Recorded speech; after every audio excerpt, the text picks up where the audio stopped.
Hello YouTube, Brent Peeler here with you. Coming to you from Dumaguete City.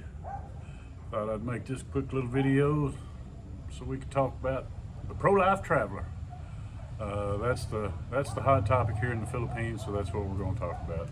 I know I made a video on him a couple days ago. Got a lot of attention, so just going to do some follow up on that. I told everybody I would, and like I say, that's the hot topic here in the Philippines. So, but before we get started, I want to do a little cleanup work, a little housekeeping, I guess you'd say, because in the last video I mentioned that a lot of people was on his case real hard about driving around with that baby not in the car seat, and I mentioned in my video that I didn't think it was the law, I didn't think it was legal, I didn't think a baby had to be strapped in, because I see them all the time hanging off motorcycles and tricycles. So but I stand corrected. I looked it up, it is the law. To the people, I apologize, I was wrong. I admit when I'm wrong. It is the law. Till you're 12 years old or so tall, you must be in a car seat, just like in the West. So, like I say, I was wrong. Apologize for that.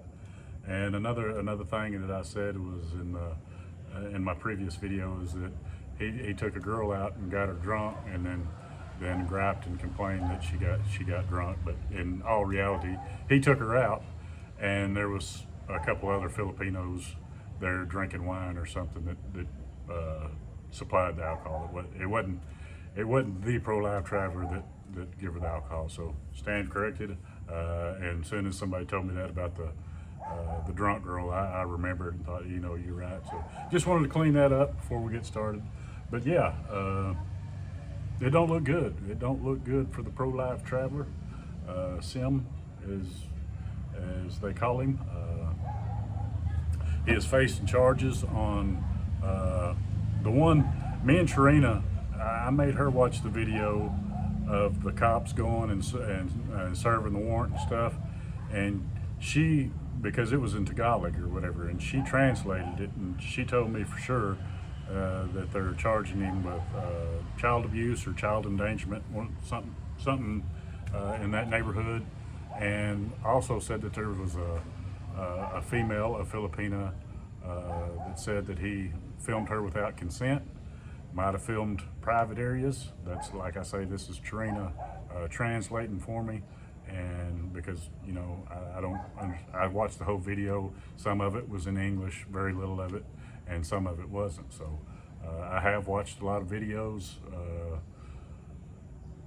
since I made mine. I kind of got a better idea of what he's being charged with, and folks, I don't think this, I think you could have seen this coming a mile away. I think some of these rules, really started being put out there after the Vitale incident, but I think that a lot of these was kind of warning him too, and a warning that he did not take. Everybody said that they'd been warning him in his comments about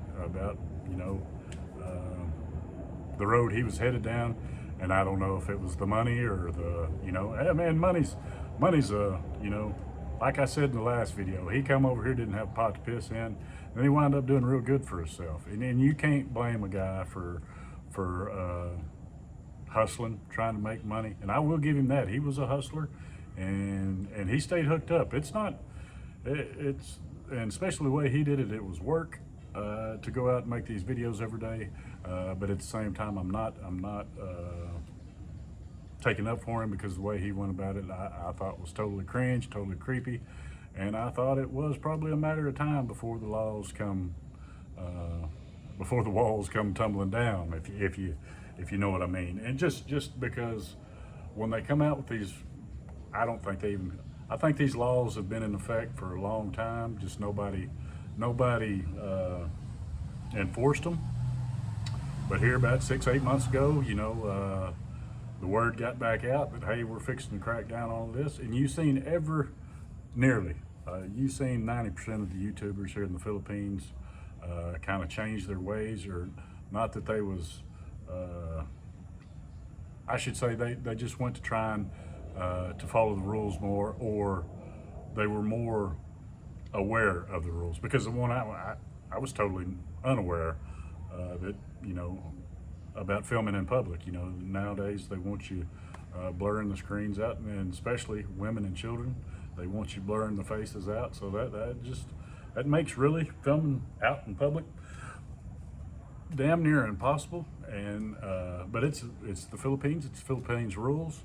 I have learned that if you're in the Philippines, you're a guest in their country, so you should follow the rules, and you should not question the rules. They do not like you questioning the rules. So you won't see me give an opinion on whether it's a good idea or a bad idea, or I'm not by any means bucking the government on any of their decisions, on any of their politics. That's not what I'm here for. And if you want to get kicked out of the Philippines, that's a pretty good that's an easy way to do it, is to give an opinion on anything political or according to the law. That's not what I'm here. That's not what I'm trying to do. Like I said, that they've got him on some sort of child abuse claims. It's not clear if that's just filming underage minors and putting them on YouTube without their consent. I don't know if somebody complained. I don't know if I do not think that this has anything, you know, in the pedophile type. I don't think it's that. Now, yes, he probably did touch. I mean, he was an awful touchy-feely kind of guy, and he liked to put that on camera. He showed a bunch of. There's a bunch of evidence that he probably tried to erase, tried to delete. He took down lots of videos that had, you know, anything that could go against him in the court of law, if you know what I mean. But I don't think it was a pedophilia type. You know, I don't think it's that. There might have been some inappropriate behaviors. I do not know exactly the charges they got him on. What was I going to say? I know there is accusations. When Sharina was translating for me, that there was accusations about being filmed without consent, and maybe even of the private areas.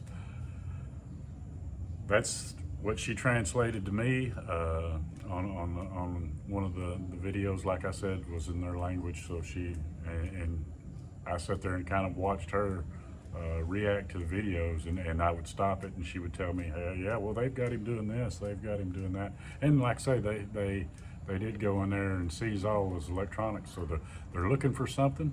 They've been watching this guy a long time. Evidently, they had a pretty good talk with him back in September. I don't know how serious that was, but he's been known, and that's about the time that he really probably stepped his game up and just started probably getting worse. I mean, this guy has had a pretty, like I say, he came from nothing. He grew his channel just like everybody else, filming fruits, vegetables, public. But then his channel progressively just got a little bit more cringe, and he started going out on his own without his old lady. It's been told, and by somebody that I believe, I watched a video of a Filipina, a young single Filipina, pretty good looking gal, that said that she seen his profile on Tinder. So he was going through Tinder, picking these girls up, probably giving them false hope that they was going to be with a foreigner, and he was taking these girls out. He would take them out there for a while. He'd have him a new one every day. He did get stuck on one or two of them multiple days in a row, leaving his wife, girlfriend. That's still, nobody knows if that's wife or girlfriend. I've heard both. And even in his very last video, they both claimed that they was married, because evidently they was trying to get passports so they could get the hell out of Dodge, or at least they was filming at the LTO office, and she said that no, she was in the single line and had to go back to the married line or something of the sort. You know, not exactly what, but it pretty much saying that they was married. A lot of people on here have said they're not married. A lot of people have said that's not his kid. Whether it is or whether it isn't, makes no difference to me. I just hate it for her, and I hate it for the baby. You know, you don't want to see anybody, you know, if they do follow through with this and press charges, if he gets locked up, if he gets deported. I don't see a good end to this, no matter how it ends, because one thing that I don't see happening is that he just gets to go home, or if he's, you know, or stay home or stay in the country. I just don't see that. This is too public. This is too, I think this is a case that the way they've gone about it, I think that it's serious. I think that they've already probably got enough on him to deport him, but I think it's looking, and this is my opinion, I probably don't know any more than you, but I live here in Dumaguete area, and a lot of y'all wanted my thoughts on it, so that's what I'm giving you. This is by no way am I saying whether he's guilty, not guilty. Of course I say he's guilty of a lot of the laws that they got on the books, but folks, we all are. I mean, we're all guilty of something over here, whether it be riding without a seatbelt, riding without a motorcycle helmet, or riding your motorbike in flip-flops. We've all done it. If we're just, you know, it's not smart of any of us. If you're just going down the store, you got your flip-flops on, you hop on your motorbike, you should be wearing shoes. You should be wearing a helmet. You should, you know, filming in public.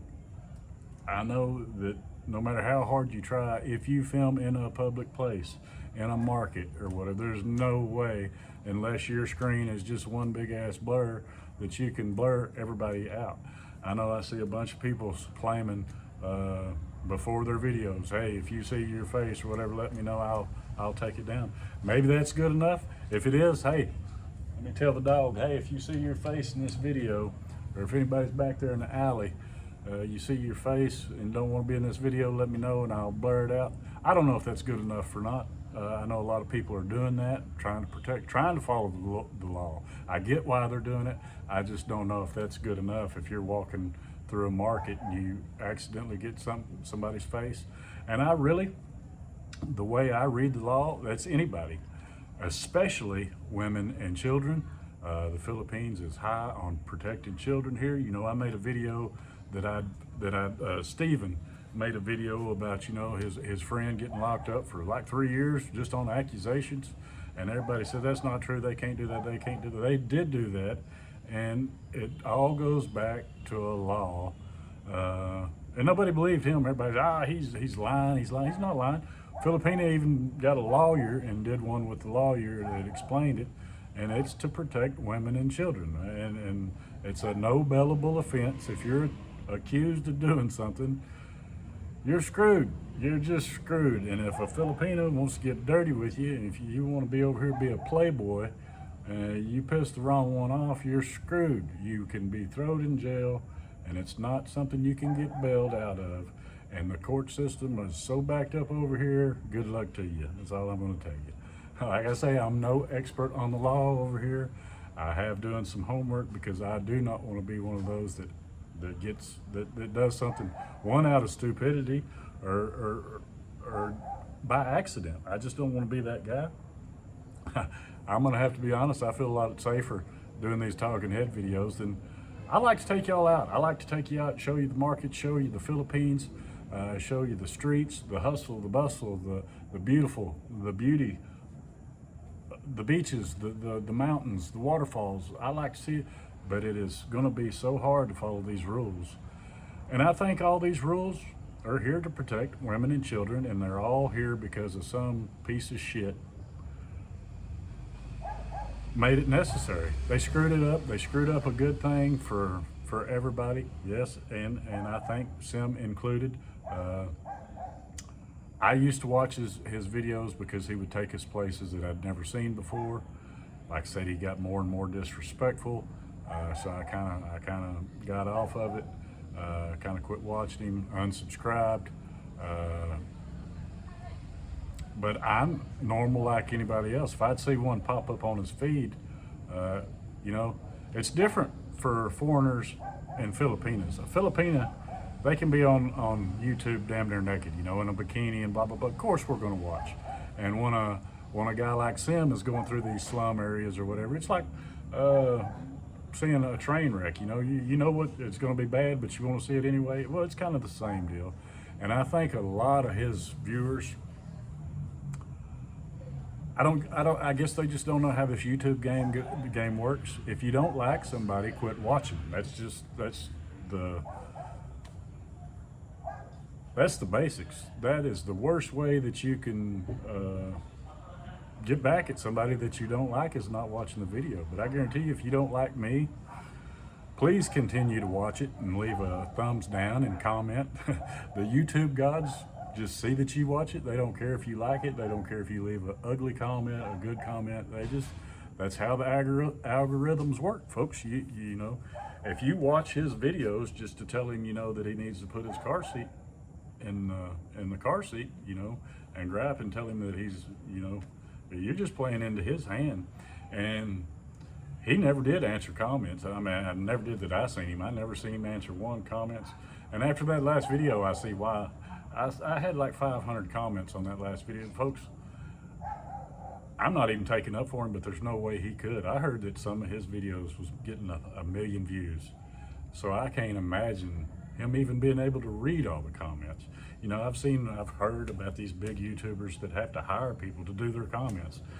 What good that's done. If I leave a comment, I don't want to talk to somebody's secretary. I want to talk to that guy. You feel like you're in a relationship with the people that you watch on it, because you see them every day, or you root for them every day, or you root against them. But you know what I mean. You feel that. And if you're so big that you can't even read your own comments, and I'm guilty of it too. I can't respond to all the comments, or that's all I would do. And I've got a little bitty baby channel. Baby channel. I'm doing a video right now on the Pro Live Traveler. One, everybody's interested in it. Two, my views, nobody was watching my, I was getting 2,000 views.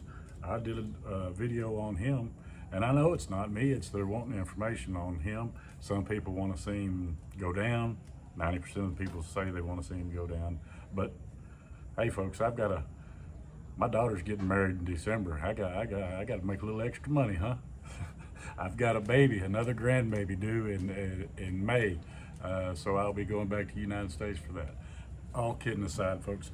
I did see a video and somebody pointed this out, that he was giving kids, let a kid use his vape. A little kid, he let him vape on camera. If that's not cringe, I don't know what is. The Tinder deal, him having a profile on Tinder, acting like he's single, even though he wasn't. Whether he's married or just had a girlfriend and a kid, I don't know. The driver's license, he was teaching people how to get their driver's license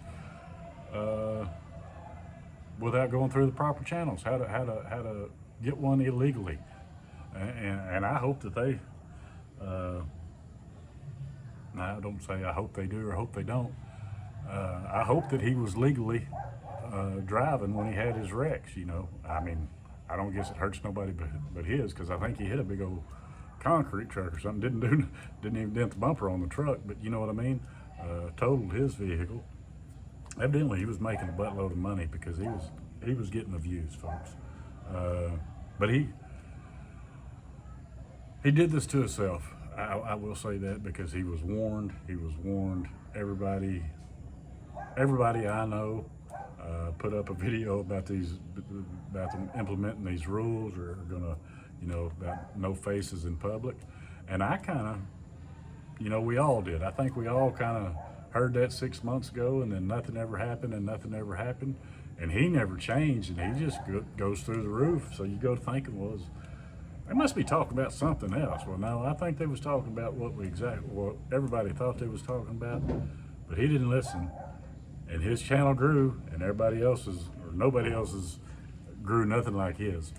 Like I said, but he was taking you places that we just can't take you. Like I say, a Filipina, she could probably take you there, not have any issues. But you, as a foreign guy, a guest in this country, got to follow the laws. You can't be putting people's faces in in videos without their consent. You can't be taking videos of Filipinas in bikinis and you know, exploiting them, where other Filipino could get by with that. But it's, you know, you got to use some common sense, and he didn't use any of it. I've seen many videos where he would, or a kid would walk up to him and he would just make that kid feel that small. You know, a kid say, "Hey, can you give me some money," or beggars or whatever, and he would just run them down. You know, it's illegal to beg. Why you beg? Blah blah blah. Make them feel that, and make sure you can get it on camera. And then on the next video, he goes out handing out money, and so he's creating the problem he's bitching against. If you know what I mean. Yes, it's illegal to give beggars anything, and then one minute he's telling them the law, and the next minute he's doing the opposite. So I don't understand it. Like I said, it's all for clicks and views. It really is. Who's next? I don't know. There's a couple, well, one name really that keeps coming up in my comments. I totally agree. I'm not going to spit his name out because it's you know, like I told you in the last video, there's several videos YouTubers over here that I can't stand, but it's not I don't have to watch, so I don't. I know when I used to watch this one particular, yeah, he was a Siim. He was the pro-life traveler without any nuts. He just could not. He's pretty much a puss. What I'm trying to say, he was just, like him or not, that pro-life traveler would go places that you would think, boy, I don't know if he's gonna make it out of here, or how could he just run up on somebody's house like that and just nothing bad ever happened. I can't believe he didn't get shot or stabbed, or, you know, because he would go through some what I call some dark alleys during the daytime, and the Filipino people, as good as they are, they just invite him in and talk to him, and he had a few encounters that you could tell that he wasn't wanted, but for the most part, the Filipino people were just, but like I say, then again, then he goes to exploiting the poverty and showing the stuff that they don't want to be showed. Somebody turned it, not somebody, I'm sure thousands of his viewers turned him in, but that's not as bad as having a Filipino or a Filipina turn you in and then have proof that, hey, he took my video without my consent. And like I say, if you're going to be a YouTuber over here in a foreign country and it's against the law to get somebody's picture without consent, well, then you better put your camera down, because that's all you're going to be doing is blurring out videos and getting consent forms filled out. So hopefully the Philippines knows what they're doing. I think a lot of it was to get rid of a few guys, and it looks to me like they've got a pretty good jump on it. I hope nobody else puts the Filipino people through this, because the Filipinos are proud people, folks. They really are, and they don't ask you to come over. They don't ask for much at all, but they definitely don't want you to come over here and making them lose face. Lose face is, you know, a term they have over here in the Philippines, or in Asia, Southeast Asia, and it's just, don't make them look bad. That's just part of the deal. I think I've covered about all that I was gonna cover, other than the subscribers. Like I said, this guy had 100,000 subs, or right at it, but everybody I talked to in my video said they unsubscribed. So who's watching this guy? Is it, you know, because evidently all of us with any sense quit watching him, or never did in the first place. Like I admit, I watched him and kind of really enjoyed him for a long time, until it just kind of got, you know, he just kept getting further out there and further out there, but he was succeeding. I mean, he was getting the views, and you knew that you could probably get them too if you do that, but I'm just not. I'm not built that way. I'm not a people person. I just, and I've got some morals to me that I just couldn't do that kind of content. That's all I'm gonna say. Anyway, folks, thank y'all for watching. Thank y'all for all the new subs. I got like 150 new subs out of that last video. I appreciate each and every one of you, especially you you people that's been with me a long time. Love you, appreciate it. I never did say Merry Christmas, Happy New Year, so all of that. Yeah. Until next time, this is Brent Stripping. Peace.